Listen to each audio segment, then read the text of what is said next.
Graça e paz a todos. Hoje nós teremos a nossa última pregação dentro do tema que nós temos a respeito da juventude. E hoje nós vamos falar um pouco a respeito da depressão e a resistência jovem. E eu convido para que você abra sua Bíblia no Salmo 42. E diz assim a palavra do nosso Deus: ao mestre de canto, salmo didático dos filhos de Corá. Como suspira a corça pelas correntes das águas, assim por ti, ó Deus, suspira a minha alma. A minha alma tem sede de Deus, do Deus vivo. Quando irei e me verei perante a face de Deus? As minhas lágrimas têm sido o meu alimento dia e noite, enquanto me dizem continuamente: o teu Deus, onde está? Lembro-me destas coisas e dentro de mim se me derrama a alma, de como passava eu com a multidão de povo e os guiava em procissão à casa de Deus, entre os gritos de alegria e louvor, multidão em festa. Porque estás abatido, ó minha alma? Porque te perturbas dentro de mim? Espera em Deus, pois ainda o louvarei, a Ele, meu auxílio e Deus meu. Sinto abatida dentro de mim a minha alma. Lembro-me, portanto, de ti, nas terras do Jordão e no monte Hermon e no outeiro de Mizar. Um abismo chama outro abismo, ao fragor das tuas catadupas, todas as tuas ondas e vagas passaram sobre mim. Contudo, o Senhor durante o dia me concede a sua misericórdia, e à noite comigo está o seu cântico, uma oração ao Deus da minha vida. Digo a Deus, minha rocha: por que te olvidaste, ou por que esqueceste de mim? Por que hei de andar eu lamentando sobre a opressão dos meus inimigos? Esmigalham-se-me os ossos, quando os meus adversários me insultam, dizendo e dizendo: o teu Deus, onde está? Por que estás abatida, ó minha alma? Por que te perturbas dentro de mim? Espera em Deus, pois ainda o louvarei, a Ele, meu auxílio e Deus meu. Vamos orar mais uma vez? Pai bendito, obrigado por tua santa palavra, obrigado pelo privilégio de estarmos aqui cultuando ao Senhor, prestando a honra devida ao teu santo nome. E agora eu quero rogar para que o Senhor, através do teu Santo Espírito, continue a nos conduzir em adoração a ti, agora diante da tua palavra. Dá-nos entendimento, ó Pai. Obrigado porque nela aprendemos a respeito das aflições que todos nós passamos, e diante de uma alma abatida, triste, cansada, nós podemos encontrar graça e consolo no Senhor. Obrigado porque o Senhor é a nossa rocha, o Senhor firma os nossos pés, e em Ti podemos encontrar consolo. Conduza-nos, ó Pai, para a honra e glória do Teu santo nome. Nós oramos assim no nome santo de Jesus. Amém. A vida nesse mundo é cheia de altos e baixos. O nosso estado pode mudar rapidamente, talvez de sereno e feliz, e diante de algumas situações nós começamos a ficar irritados, tristes, abatidos, sem esperança. E são centenas, ou talvez pudesse dizer milhares de situações que podem tirar o nosso sono, tirar a paz da nossa alma. Talvez uma dificuldade de emprego, tempo que nós vivemos, dificuldades na família, problemas de relacionamentos familiares, relacionamentos diversos, desilusões, dificuldades no trato uns com os outros. Talvez a gente pode colocar luto, que tem sido tão comum, estresse, pressão no trabalho, às vezes tantas lives que a gente não suporta mais, quem sabe o isolamento e talvez até pecado. E tantos outros motivos que podem seriamente danificar não só a nossa fé, mas a nossa saúde mental, a nossa saúde emocional e, claro, a nossa saúde espiritual. E essas situações fazem surgir pensamentos que tiram o foco da nossa vida. Faz a gente ter uma visão distorcida da realidade diante da interpretação equivocada dos fatos que acontecem conosco.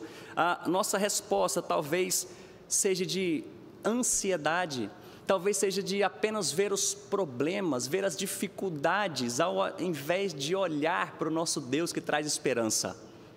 E quando eu digo a respeito disso, dessa perturbação, inquietação da mente, o cristão também, ele não está ausente dessa realidade. Nós, como cristãos, também estamos sujeitos a esse tipo de comportamento, de pensamento, de atitudes, de ansiedades, de dificuldades que nós passamos.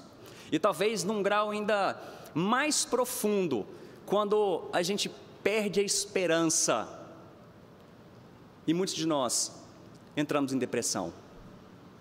E diante disso, nós podemos ver o tanto que a Bíblia fala e traz personagens que passaram por isso. Acho que o mais conhecido de todos nós, se eu perguntasse, alguém aqui que passou por um personagem bíblico, que passou por esses momentos de profundidade emotiva, espiritual, que a ponto de se entregar e não ver esperança, talvez o primeiro nome que vem na nossa mente, Jó. Mas a gente vê também outros personagens. A gente começa lá em Gênesis, em Caim, e alguns a gente vai perceber que tomam a atitude correta diante dessas situações, e outros nem tanto. A gente olha Caim, quando Deus fala com ele, percebendo o que estava acontecendo com aquele homem, Gênesis capítulo 4, versículo 6, Deus se achega a ele e fala: por que você anda tão irado? Por que o seu semblante está caído? Por que te descaiu o semblante? Essa história de descair o semblante é alguém que já não vivia mais da mesma forma, era uma tristeza incontida, aquele homem que se não achava riso no seu rosto, nos seus lábios. Mas a ideia que nós temos lá no texto era que Deus queria alertar aquele homem, falou: olha, por que você está assim? Eu estou aqui. Por acaso, se você não fizer o que é bem e correto diante de Deus, eu não vou olhar para você? Mas então Caim, com um descaso muito grande diante do conselho de Deus, do Deus Altíssimo, ele resolve absorver todos aqueles sentimentos, e agora tem-se o pensamento de morte, onde há o primeiro assassinato na Bíblia. Mas a gente continua então, vendo mais um, por exemplo, diante de uma grande pressão, Moisés, narrado ali em Números capítulo 11, uma conversa que ele tem com Deus, ele já cansado daquele povo reclamando, Deus sempre falava com Moisés, dava instruções àquele povo reclamando, e então lá Moisés se declara diante de Deus, fala: olha, por que o Senhor está me tratando assim? Me manda a morte, eu não quero ver a minha miséria, me mata. Diante de tanta pressão que ele estava sofrendo. Mas mesmo diante dessas lutas, diante das vezes do fracasso, das dificuldades, o que a gente pode ver é esperança, a gente pode ver graça sendo derramada de forma superabundante sobre as nossas vidas, diante de um Deus que é vivo. Portanto, o meu intuito nessa manhã é trazer uma palavra de esperança a todos nós, porque nós não estamos livres desses pensamentos, talvez num grau bem leve, às vezes num grau bem profundo que você esteja passando, mas a graça, a esperança reservada para nós, no nosso Deus. E mesmo que essa palavra não esteja na Bíblia, né, depressão, os sentimentos que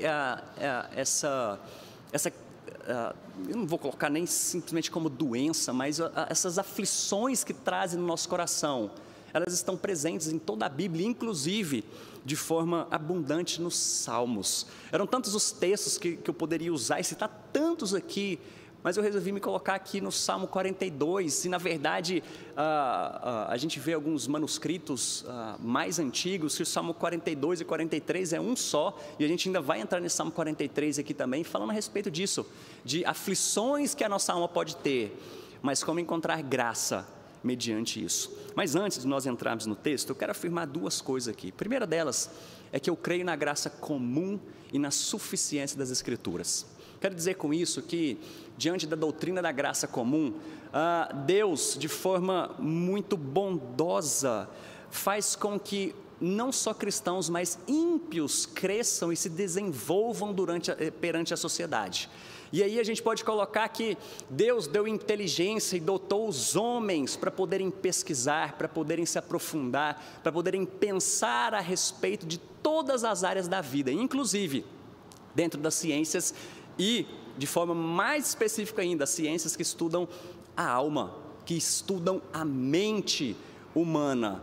E assim, claro que não é uma confiança cega de concordar com tudo que existe dentro do que é dito das ciências humanas, mas eu acho que o fato de se a gente excluísse tudo o que se tem a respeito de medicina e de todas essas áreas que estudam a mente, desenvolvimento de remédios, cirurgias e tudo mais, eu acho que talvez seria um engano da nossa parte.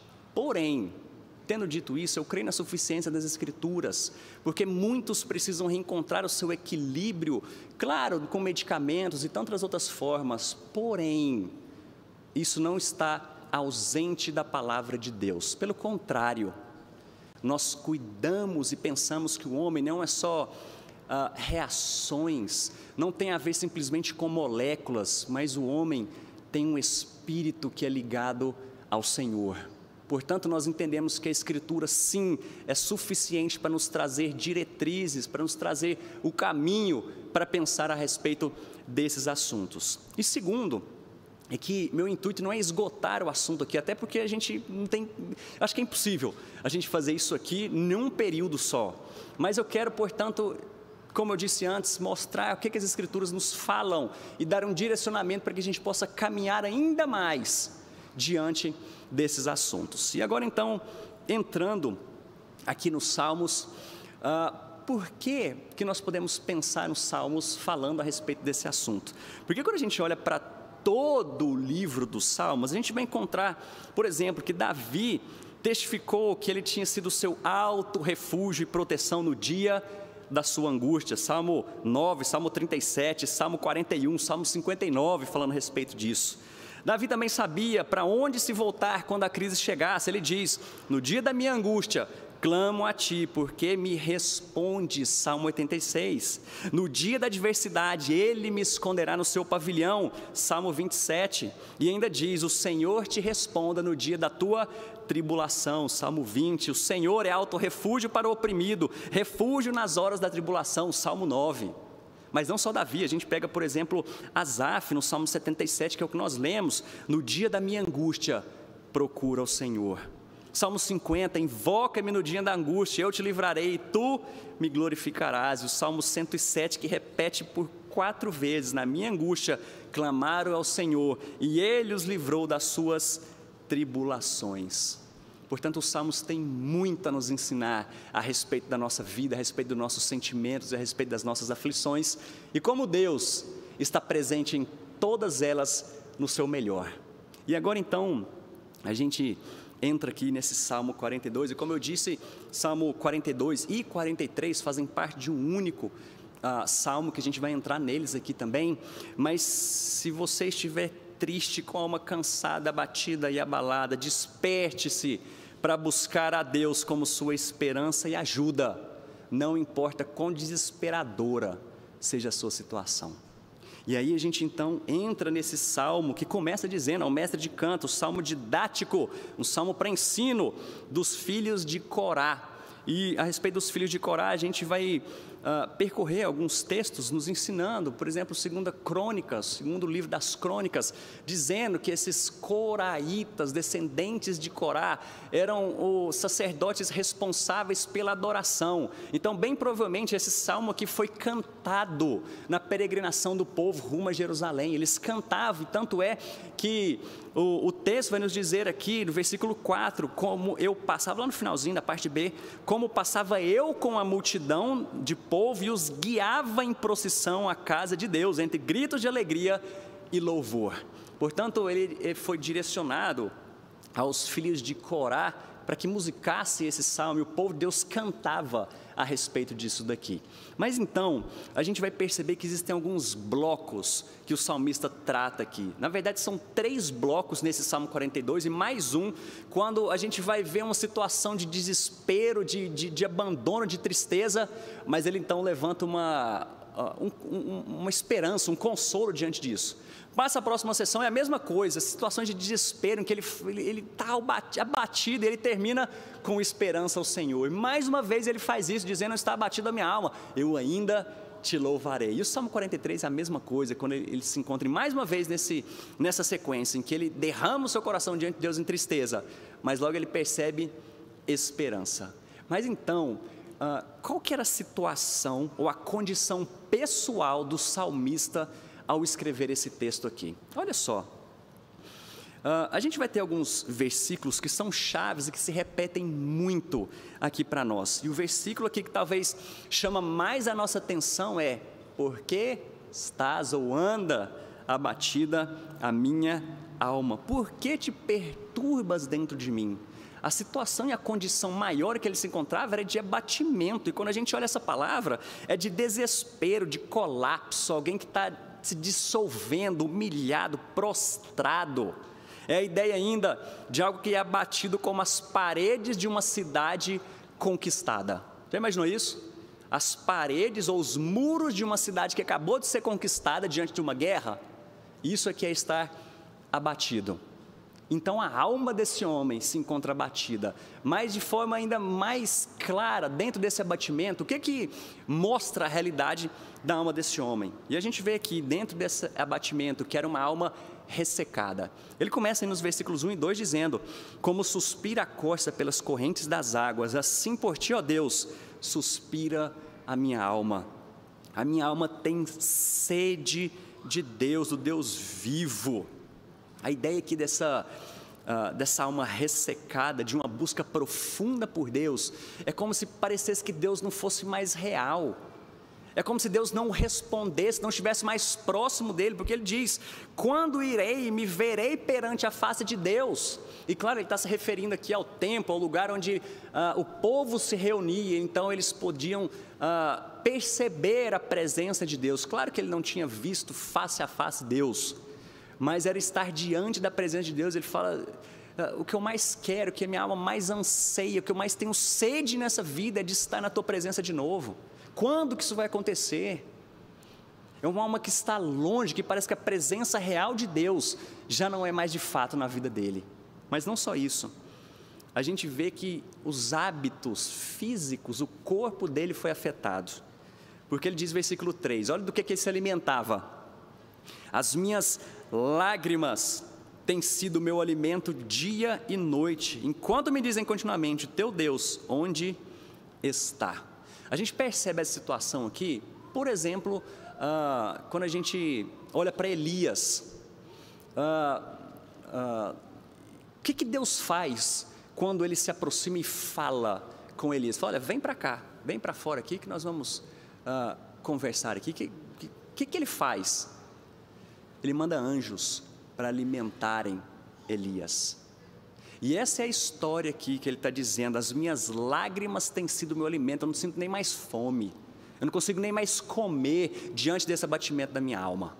E talvez aqui, eu acho que muitos aqui já puderam vivenciar isso, não só de uma tribulação. Vou colocar termos muito simples aqui: quando você era adolescente, se apaixonou e não foi correspondido, seu pai, sua mãe teve que te chamar: vamos comer. Eu falei: eu não quero sair daqui da cama, porque a alma estava abatida.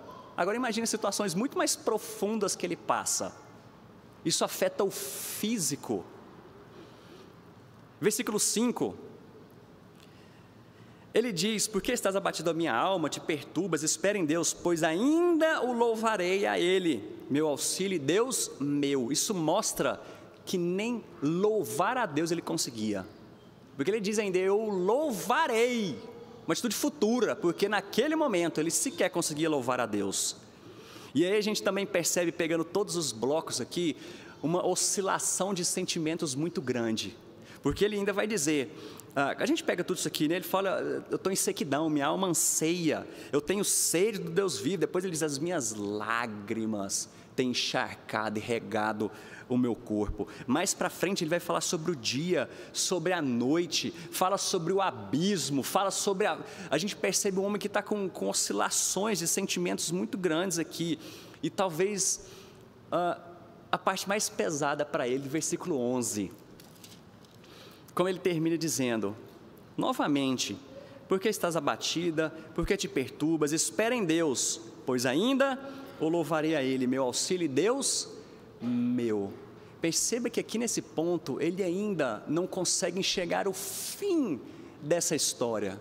Isso aqui é um misto de sentimentos, é um misto que estava no seu coração. Olha, minha alma está pesada, eu ainda vou louvar, eu tenho esperança nisso, mas naquele momento, ele sequer conseguia ver o fim, ou conseguia, como a gente diz, né, ver a luz no fim do túnel, porque sua alma encontrava-se abatida. E depois a gente pode pensar aqui a respeito das causas desse abatimento. E agora eu vou ter que percorrer todo o Salmo novamente. E assim, a gente percebe quais as causas imediatas disso daqui. Primeira delas, que a gente pode olhar, vendo como que estava, em primeiro lugar, a condição daquela alma abatida. Agora, quais as possíveis causas? Eu não estou querendo dizer aqui que, quando a gente olha para a nossa vida e aplica isso, que essas são as únicas causas de sofrimento e tristeza para nós. Mas elas podem, sim, estar ligadas aos nossos momentos de aflição. E a gente percebe que ele diz aqui no versículo 6...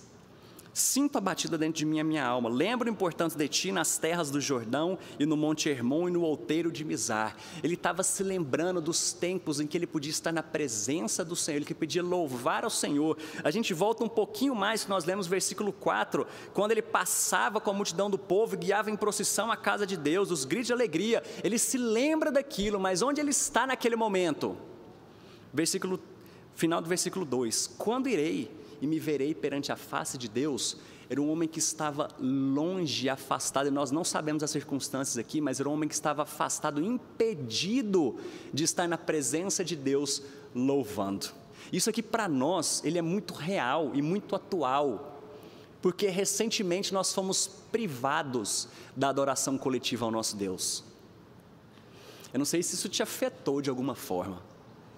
Alguns até acharam bom, né, de poder ficar em casa, é mais tranquilo, às vezes está mais relaxado, lá de bermuda, né? Não que seja ruim, mas nós somos privados da adoração coletiva. A gente, até pouco tempo, quando começou a abertura, né, escalonada, alguns grupos podiam estar presentes, outros não. Isso trouxe mais aflição ainda, principalmente para os nossos idosos. Não era incomum receber ligações, os pastores receberem ligações de idosos chorando, falando: pastor, eu não aguento mais isso daqui, eu não aguento mais ter que ficar em casa, eu não aguento mais ter que ficar vendo por um vídeo adoração ao Senhor. E essa foi uma das causas. Portanto, só fazendo um parênteses aqui, cuidado, se você está acostumado, agora vamos dirigir que estamos acompanhando pela internet, cuidado, se você acostumou demais a ficar só em casa cultuando ao Senhor, porque a gente está vendo de uma maneira muito prática e clara, alguém que foi afastado.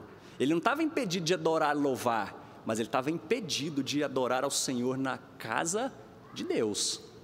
Mas continua, ele ainda vai dizer, ainda no versículo 3, finalzinho, ele estava chorando, se alimentando dessas lágrimas, e ainda diziam para ele continuamente: o teu Deus, onde está? Mais para frente a gente ainda vai ver lá os ímpios fazendo pressão, falando: cadê o seu Deus?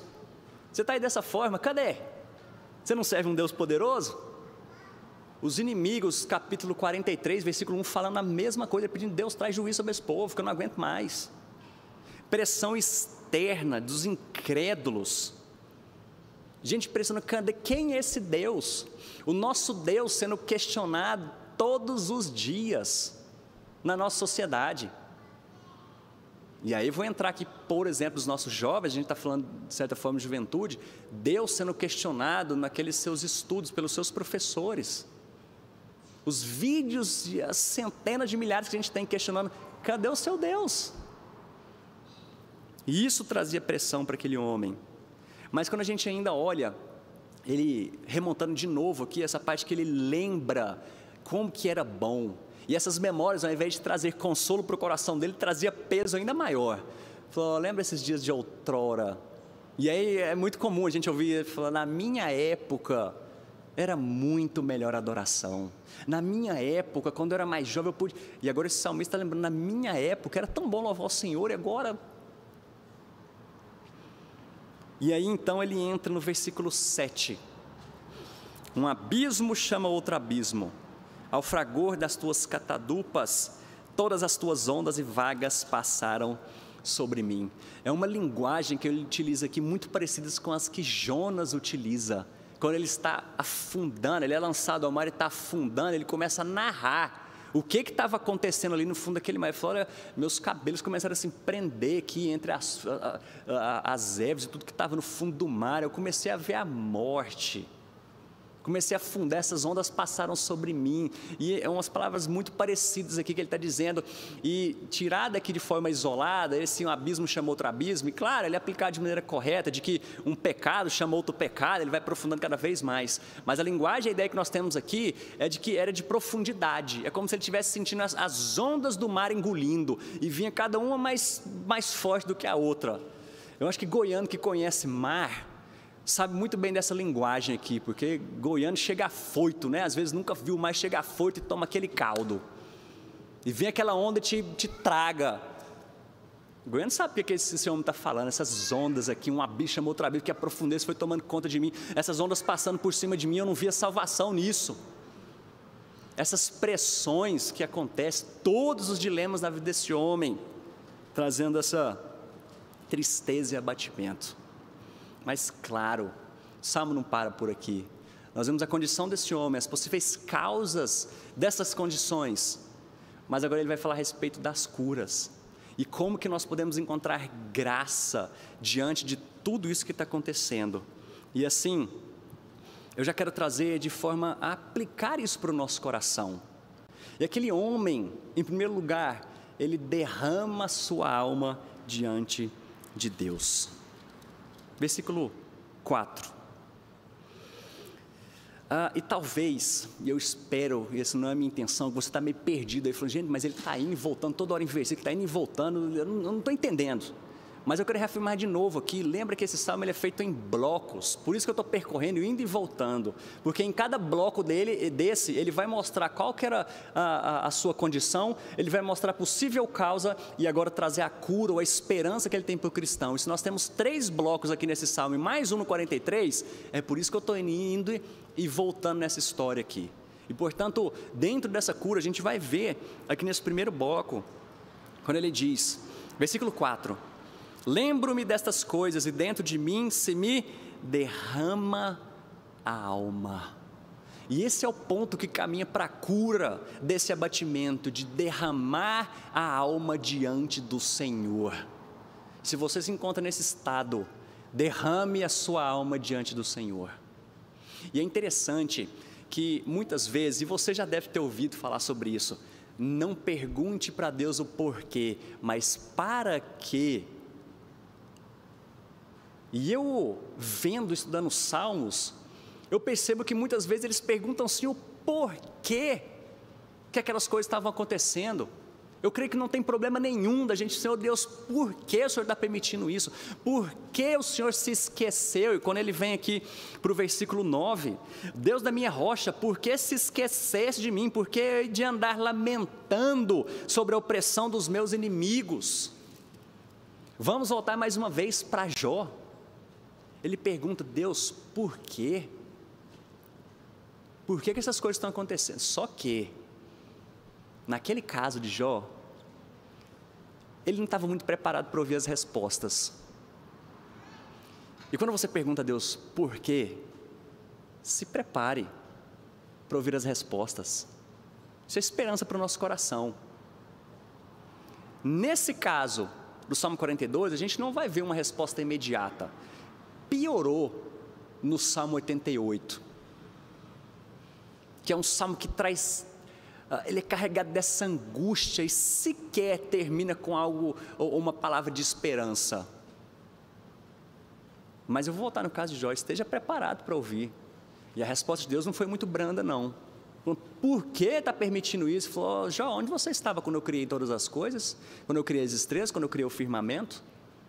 Quem é você diante de mim para ficar me perguntando isso? Porém, isso aqui é um incentivo para a gente poder derramar a nossa alma diante do Senhor. Não precisa ficar com medo, e claro que a gente tem que ter temor a Deus, na maneira como a gente fala, como a gente trata, mas no momento dessa de aflição, de angústia, abre o seu coração, fala: Deus, por quê?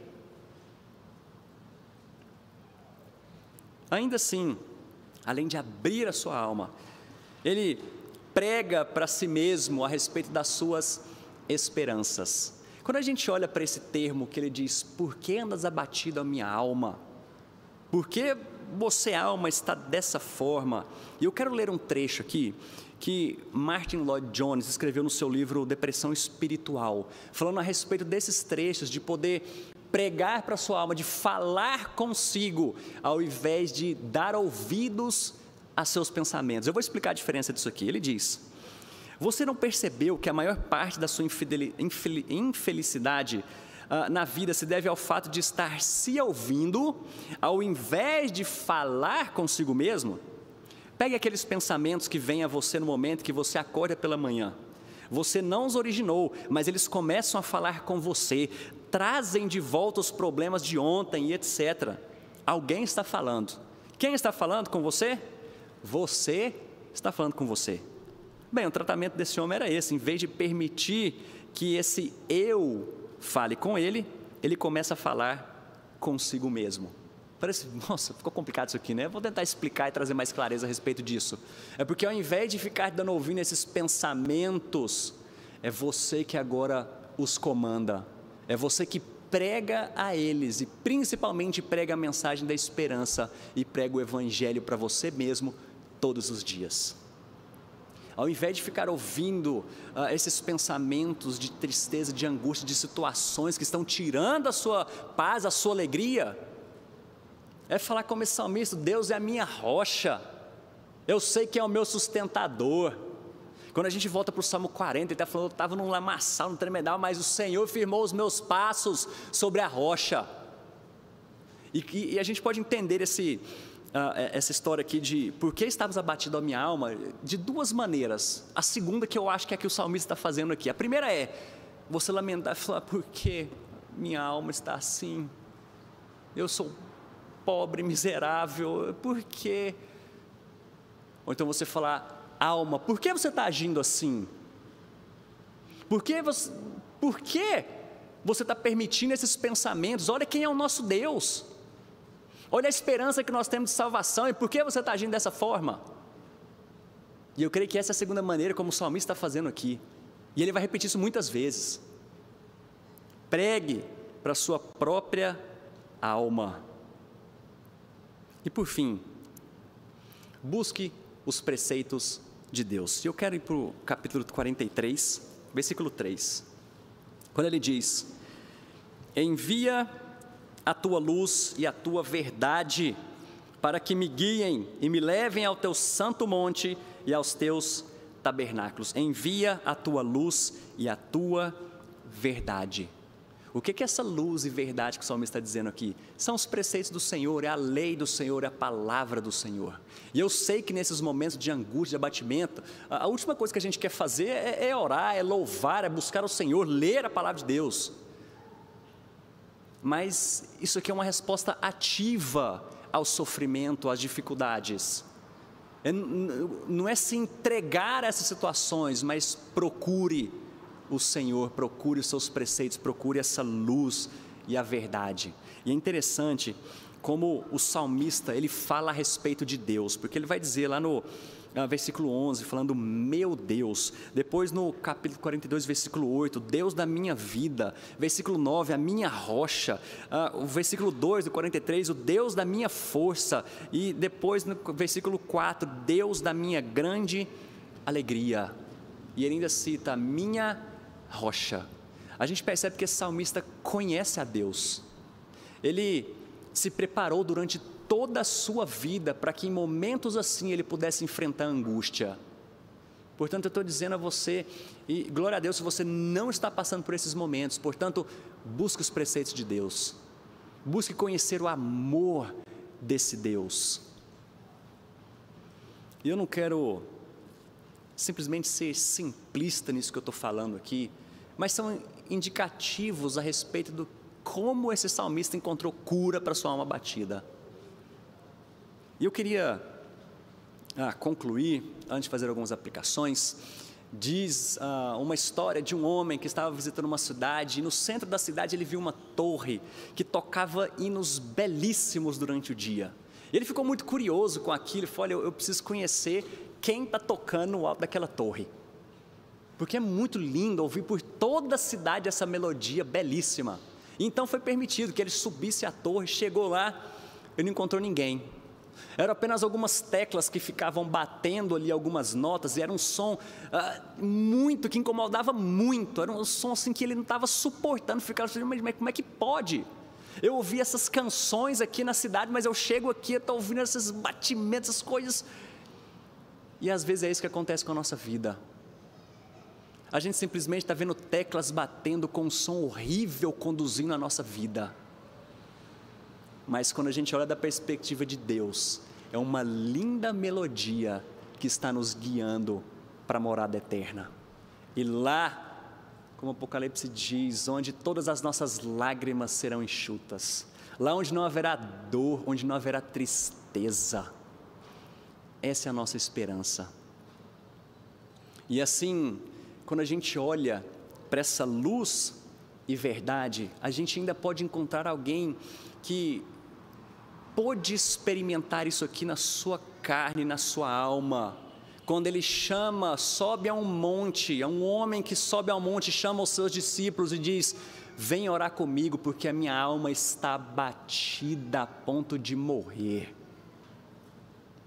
E depois, como o salmista diz, por que o Senhor me abandonou? Por que o Senhor esqueceu de mim? Ele foi pregado no madeiro e disse, por que o Senhor me abandonou? Por quê? Mas é justamente por isso, porque o nosso Salvador conhece as nossas aflições, as nossas tristezas, é que nós podemos ter esperança. Ele diz, por que me desamparaste? Mas não a minha vontade, a tua. Ele sofreu o cálice da ira de Deus, para que hoje nós pudéssemos experimentar esperança em meio às aflições. Talvez você possa, ou não possa, enxergar esperança aqui como salmista, de ver, olha, isso aqui vai passar. Mas que a sua fé esteja firmada no Senhor, que nele, nós somos mais que vencedores.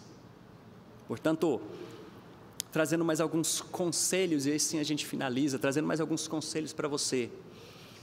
Além disso que a gente viu nos Salmos, ou no Salmo aqui, o salmista nos ensinando a respeito de buscar o Senhor, se derramar diante dEle, buscar os preceitos do Senhor, procure ajuda, não caminha sozinho não. A gente precisa se enxergar como família, como povo do Senhor, procure ajuda.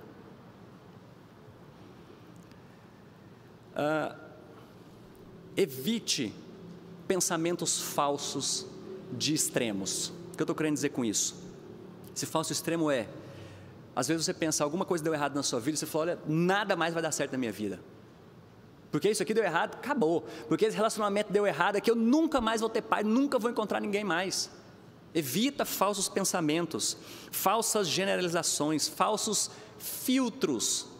Esse falso filtro aqui é, por exemplo, alguém que estudou muito para uma prova, e ele tira 9, e ao invés dele se alegrar com 9, ele se entristece tanto, por causa dos 10 pontos que ele perdeu. O foco dele, um falso filtro, está simplesmente naquele pequeno problema, ao invés de olhar todo que foi conquistado.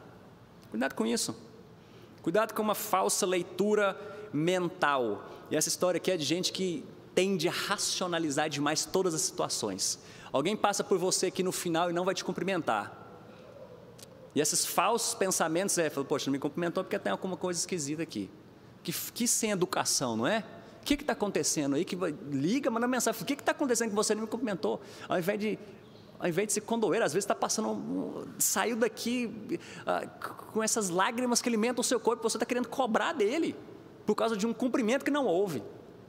Então pare de ficar pensando nas situações como se tudo conspirasse contra você. Algumas perguntas práticas que vão te ajudar a pensar melhor para se manter o equilíbrio. Você tem alguém ou algo, além de Deus, que é o centro da sua vida? O alerta é para que, se um dia Deus retirar isso de você, provavelmente você também vai ter a sua alegria perdida juntamente com isso. Quem é o centro da sua vida? Seu sucesso e a sua satisfação dependem exclusivamente da opinião e avaliação dos outros. O alerta é que caso você fale, esses deuses vão ser muito mais importantes para você do que o evangelho na sua vida. Você fez algo de muito errado e tem tratado isso como um distúrbio de comportamento ou algo do tipo, e não trata esse problema aos pés da cruz, confessando o seu pecado? Mais alguns conselhos: siga uma rotina, exercite-se, descanse, repriorize. E se por acaso tem alguém aqui que tem tido pensamentos suicidas, lembre-se que a sua vida importa para Deus. Sua vida importa para Deus a ponto dele proibir o assassinato, inclusive o suicídio. Mas Ele também ama a ponto de mandar o Filho dele morrer naquela cruz. Lembre-se que Jesus sabe exatamente o que é que você passa, e que isso traga esperança para você. A sua vida importa para outras pessoas, porque muitas vezes nesse ato egoísta de falar, olha, eu preciso me livrar dos meus problemas, eu simplesmente vou me livrar disso tudo acabando com a minha vida, ou então as pessoas que estão ao meu redor vão ter alívio porque eu sou um fardo. Para com isso, porque vai ser um peso muito maior essas pessoas terem que conviver o resto da vida delas com esse peso de não terem te ajudado, às vezes caminhado mais com você, do que simplesmente esse alívio. E assim considere o que é verdadeiro, derrame seu coração diante de Deus, procure ajuda. E se você quer ajudar outras pessoas que têm passado por isso, se debruce nesses assuntos, se debruce nos salmos, mergulhe na palavra de Deus, aprenda mais sobre isso, leia bons livros. Inclusive essa semana a PAB publicou, a PAB está cheia de livros aqui a respeito desse tema, da depressão, da aflição. Aprenda mais para poder ajudar outras pessoas. Não fique achando que o outro tem esses sentimentos por causa de frescura. Muitos pais acham isso dos filhos em tristeza profunda. Falam, olha, frescura desse menino, está precisando de uma peia, está precisando de uma vasilha. Seja mais companheiro. Às vezes pode ser mesmo, mas seja mais companheiro. Caminhe com seus filhos, caminhe com as pessoas que estão ao seu redor. Às vezes essa angústia pode estar na alma dele. Seja bênção, seja instrumento das mãos de Deus na vida do seu irmão. Vamos orar?